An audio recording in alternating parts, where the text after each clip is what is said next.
Hello बच्चों। तो चलिए हम अपना क्वेश्चन डिस्कस करते हैं। यहाँ पे गिवन है if S1, S2 and S3 are the sum of n, 2n and 3n terms of a GP, show that S1 multiplied by S3 minus S2 is equal to S2 minus S1 का whole square. तो यहाँ पे जो की concept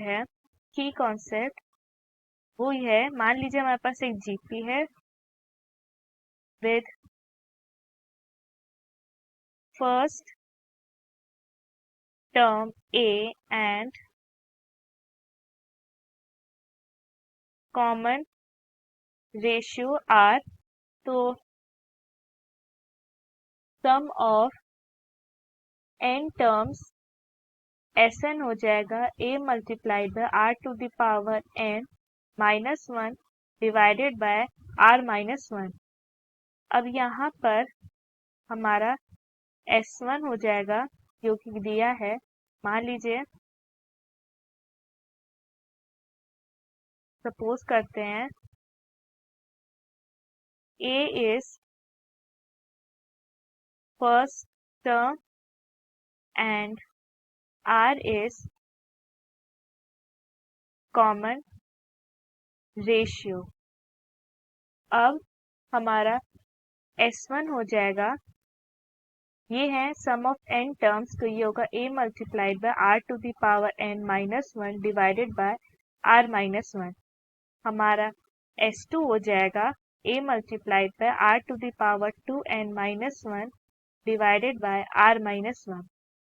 और हमारा S3 हो जाएगा A multiplied by R to the power 3n minus 1 divided by R minus 1। अब S1 multiplied by S3 minus S2 ये हो जाएगा A to the power A minus A multiplied by R to the power n minus 1 divided by R minus 1 multiplied by A multiplied by R to the power 3n minus 1 divided by R minus 1 minus A multiplied by R to the power 2n minus 1 divided by R minus 1। अब यहाँ पर R to the power 3n minus 1 को हम लिख सकते हैं R to the power n का whole cube minus 1 का होल क्यूब।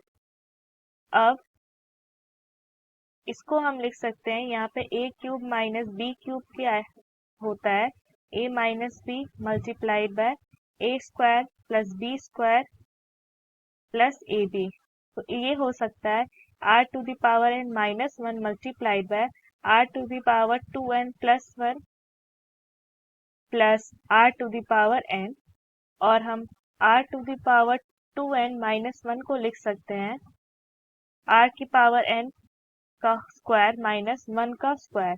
यहाँ पे a स्क्वायर माइनस b की आइडेंटिटी होती है a minus b multiplied by a plus b। तो ये हो जाएगा R to the power n minus 1 multiplied by R to the power n plus 1।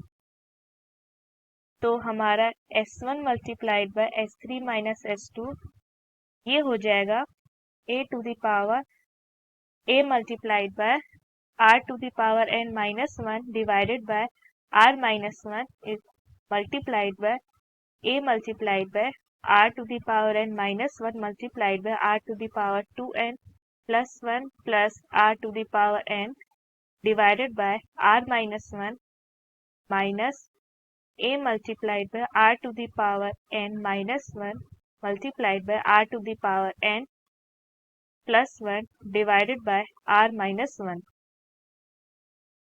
अब ये हो जाएगा a to the power R to the power n minus 1 multiplied by, अब common factor निकाल देंगे R to the power n minus 1 whole divided by R minus 1 का whole square. और यहाँ पे भी a का स्क्वायर हो जाएगा क्योंकि a भी हमारा कॉमन है। तो बच जाएगा हमारे पास R to the power 2n plus 1 plus R to the power n minus R to the power n plus 1। ये हो जाएगा a square multiplied by r to the power 2n multiplied by r to the power n minus 1 का whole square divided by r minus 1 का whole square. ये हमारा equation number 1 हो गया। 1 नहीं मानते हैं, इसको क्या करते हैं, a square multiplied by r to the power 2n को अंदर लिखते हैं, क्योंकि स्क्वायर फॉर्म में अंदर जाएगा तो ये r to the power n ही होगा, तो ये होगा r to the power n multiplied by r to the power n minus r to the power n का whole square divided by r minus 1 का होल स्क्वायर। तो ये होगा a square multiplied by r to the power 2n, इसको हम लिख सकते हैं -1 minus r to the power n plus 1 का whole square divided by r minus 1 का होल स्क्वायर।